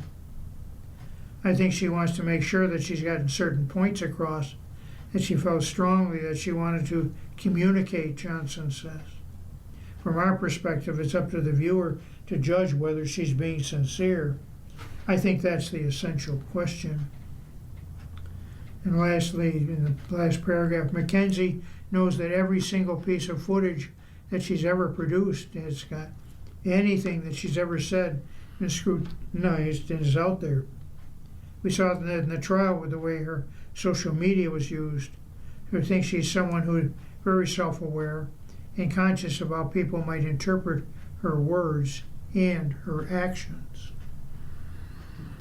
You are listening to a reading of today's USA Today on the Niagara Frontier Radio Reading Service. The time now is 48 minutes after the hour. Next article will be about the movies. Barker is ready to feed, quote, chainsaw, and, quote, obsession. The article is prepared by Brian Truitt of the USA Today. When he was 11, Curry Barker had a life-changing moment watching the opening sequence of 2003's, quote, Texas Chainsaw Massacre, unquote, and one that created a new obsession. A disturbed hitchhiking girl is picked up by a group of friends in a van. She shoots herself in the head and the witnesses scream, freak out, and wonder what to do next. Watching his first horror movie was an adrenaline rush that, quote, affected me so much, end quote, says Barker, now 26. Like that really messed me up for some reason. I'd like it and wanted it again. Barker likely will mess up the next generation of youngsters now that the writer and director has been tapped to direct a new, quote, Texas Chainsaw, end quote. But before that, he's got an original work to frighten audiences, quote, Obsession, end quote, which is now a movie in theaters. A modern and completely unsettling take on the monkey's paw tale that's been picking up buzz since premiering last fall at Toronto Film Festival. Focus Features brought the independent movie out of the fest, and horror tastemaker Jason Blum joined as an executive producer a couple of months later. I can't believe people are likely already so in love with this movie without seeing it, Barker says. He's already been sent a picture of one person sporting a tattoo of the, quote, One Wish Willow, and, quote, the throwback trinket that's a character in itself. It's crazy. The movie hasn't come out yet. The film stars Michael Johnston as Bear, an awkward young guy who's long harbored a crush on his co-worker, Nikki, played by Indy Navarrete. But instead of actually telling her how he feels, Bear uses the mysterious One Wish Willow and says, I wish Nikki Freeman loved me more than anyone in the expletive world. It's granted, she shows him a whole lot of love, yet Nikki quickly turns from super clingy girlfriend to an unhinged, slightly demonic figure. The first tease of the supernaturally chilling happens when Bear wakes up in the middle of the night and Nikki's in the shadows, talking but unable to be seen. The scene Barker really loves, though, is the one set the next morning. Quote, he's like, don't do that anymore. And she's like, okay, I promise I'll never be weird again, end quote, Barker says. Even though we've seen the movies millions of times, characters are always so secretive about what's happening, or they don't want to tell their friends about what's happening, or they can't talk about the thing. It's like some weird unspoken rule in horror movies that you can't talk about the thing. But in that scene, he talks about it right to her face. I love that type of stuff. Even though he's still early in his career with 3 movies to his credit, those being Obsession, Milk and Cereal, which is streaming on YouTube, and the upcoming Anything But Ghosts, the director already thinks he's cracked what makes, quote, a Curry Barker film, end quote. My sensibilities are putting ordinary people in extraordinary situations and pushing them past the boundaries of their comfort level, says Barker, who made his first horror shorts growing up in Mobile, Alabama. I gravitate towards stories that ask the audience, what would you do in this situation? All his favorite filmmakers have a distinct look, voice, and feel to their work, yet Barker also wants something more out of his career. He wants to act, too. He has appeared in episodes of FX's, quote, Dave, and, quote, It's Always Sunny in Philadelphia, and found internet success in part of the horror comedy sketch duo, quote, That's a Bad Idea with Cooper Tomlinson, end quote. Barker says he has more lines than anybody in Anything But Ghosts, his upcoming film about ghost hunting con artists who run into real fandoms, that also stars Aaron Paul and Bryce Dallas Howard. Filmmakers Jordan Peele and Zach Cregger also are actors who don't really act anymore, but it's their choice, Barker says. Jordan Peele could have easily put himself in any of his movies, and we would have loved that. Jordan Peele is awesome. I want to see Jordan Peele, but my path is just a little bit different. Heck, maybe he could play one of the Leatherface's victims in the future. Barker was at the premiere of the football horror flick Him last September when Barker got the fateful call from his manager. Would he be interested in writing and directing a new Chainsaw story? I was like, huh? Yeah. It was literally like that, Barker recalls. While he was first turned onto horror by the 2003 movie, for Barker, there's a tonality in Tobe Hooper's original 1974 Massacre that unmatched. He says, it's raw, and it feels like if you went on a road trip with your friends and you went down the wrong road, this could happen to you guys. That, to me, is something that I want to capture. And finally, Barker also is excited about exploring Leatherface, his eerie family, and the nonchalantness of them killing, he adds. It means nothing to them. It's so mundane and normal. There's something really disturbing about that. All I want to get right is the tone and making it feel really uncomfortable. Here's a streaming review. Rip and Beth bring Texas heat and Dutton Ranch. The author's Brian Alexander. Cole Hauser and Kelly Riley jump out of the fire and into the firing pan in Dutton Ranch, the long-awaited Paramount Plus Yellowstone spin-off. First 2 episodes streaming starting a couple of days ago. Features Montana's royal TV couple Rip Wheeler, Hauser, and Beth Dutton, played by Riley, forced to flee their beloved state because of a life-altering destructive wildfire. The move to Texas is a seismic location change after 5 tumultuous Yellowstone seasons and 2 Dutton family prequels. It's also hotter than Hades, shot primarily outdoors around north central Texas near creator Taylor Sheridan's state-of-the-art mega studio outside Fort Worth. Texas is a beast, Hauser, age 51, tells USA Today, as Riley, age 48, nods her head in agreement. We're not on sound stages except for interior house shots.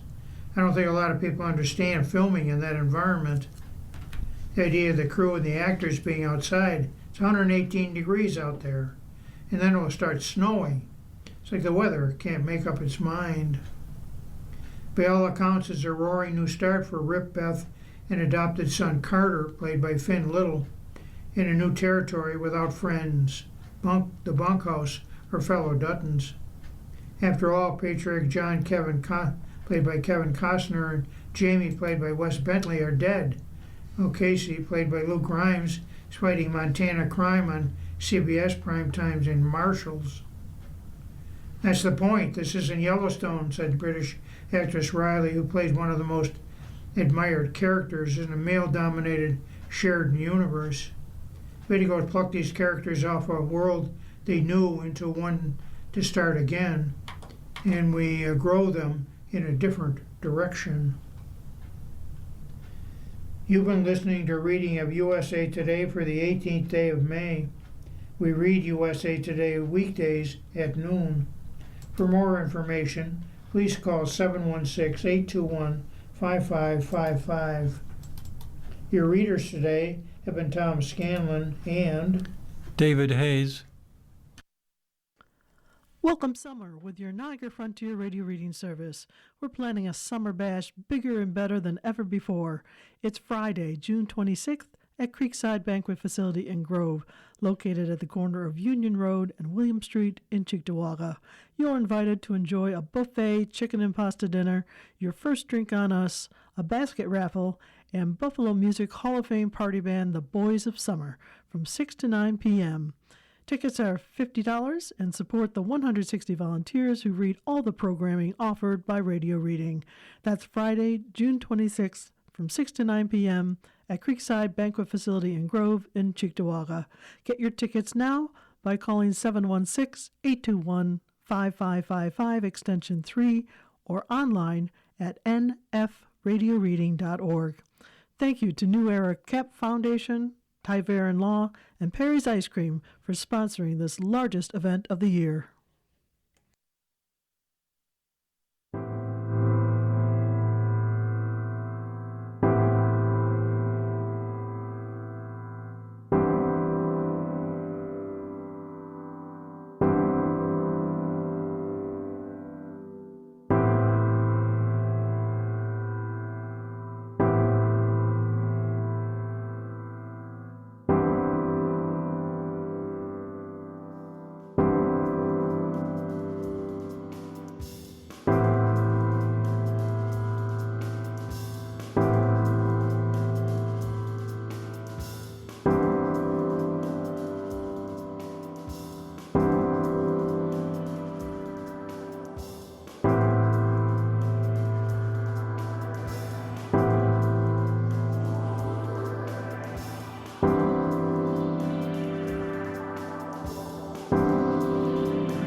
following program is intended for listeners who are blind, have low vision, or have another print disability.